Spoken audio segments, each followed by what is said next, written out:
What's going on, everyone? It's time for a full moon features action sci-fi film review. Today we're going to talk about Dr. Mordrid, Master of the Unknown. Just by Full Moon Features, September 24th, 1992. This movie's pretty much as old as me, over 33 years old now. It's directed by Albert Band and Charles Band. So Albert Band did like Ghoulies 2, Dracula's Dog, Prehysteria, and Robot Wars. And Charles Band obviously talked about his stuff quite a bit on here. He did the Evil Bong films, which I've reviewed, Evil Bong at least. He also did the Puppet Master franchise films. There's like 10 to 12 of those. I reviewed pretty much every single one of those. He also did the Ginger Dead Man Trillet films, which I reviewed pretty much every single one of those. And he also did the Trancers films.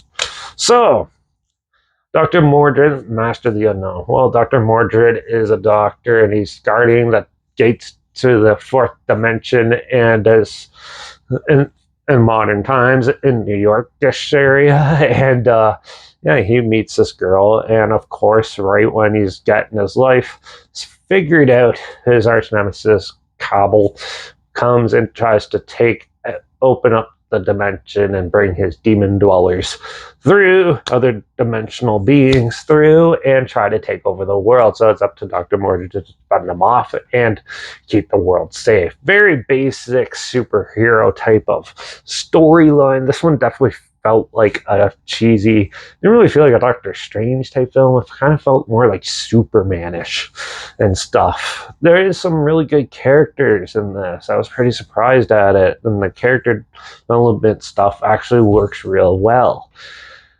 The sci-fi stuff, the effects are actually pretty good. Some people might say it looks dated, but still, for the full moon type of feature, it still looks good. It still looks better than half the shit that comes out these days. So, yeah. And there's some really cool old stop motion stuff in there, and some really cool old school camera tricks and stuff like that Full Moon brand and Empire Pictures used to do, were really good at. And you see it a lot, especially in the final conflict scene in it.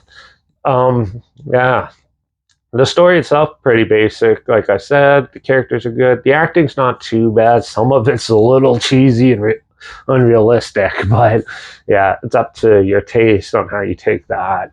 And overall, I thought the whole film was entertaining and fun. It's just, this movie's only an hour and 14 minutes. Like, here, now, fun fact though. This was originally, when it first went into production, apparently this was supposed to be the first Doctor Strange movie, but Marvel backed out like halfway through production, and so it took all the money. So basically, you got that, and they basically took what they had and made their own story with it, where we got this. So it does have a little clunky parts to it and some disjointedness to it, but still, for what it is, it's still a fun sci-fi fantasy type of film, and it is actually pretty enjoyable. I did like it. I wish it was a little bit longer and a little more conflict. You spend like 45 minutes with just the character development, which is fine, but you kind of have a good outcome, a good like climax to make it all worthwhile, where this one kind of dumbs down a bit because of probably money and time issues. And so other than that though, I thought it was still a decent film, but not too bad for a full moon movie. So yeah, I'm going to give this film probably a 2.5 out of 5. It was still fun in that, but it still could have been way the hell better.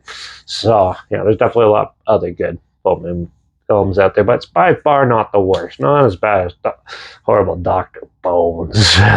So yeah, make sure if you want to check it out, I'm not really sure where it's streaming or anything. It might be on TV, but if I can find it, I'll link it down below. But if not, I'll link the trailer down below so you'll see what I'm talking about there. Also, link down below is my Instagram. The story plus clips of films I'm going to review in the future on my stories. Put the film title in there and some fun factor history thing in there as well. Also, my Letterbox down below. Take a few reviews. That's where I post my first star rating after watching the films. And my Twitter's down below at reviews_Eric. So follow me on those platforms. Stay in loop with this channel.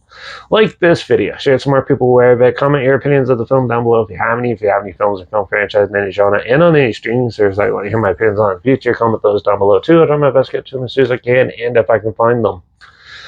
And let me know what your favorite full moon film is down below. Make sure you subscribe. Hopefully find something weird, obscure, and odd they probably never thought of checking out together, and also share my opinions on popular films that have come out, classic films, and reviews on other things as well. And don't forget to ring that bell because, well, we're going to continue on with the Dragonheart films, Dragonheart Battle for the Heartfire. Hopefully it's good as the third one. So make sure you tune in for that. Watch out for all those crazy, even dimensional beings lurking around our world where crazy doctors have to fend them off because, well, that's life. And we actually should probably open up all the dimensions. It would make the world a whole lot more entertaining than that dull, depressing thing it is now. And I guess we'll see you all in the next review. So until then, cheers.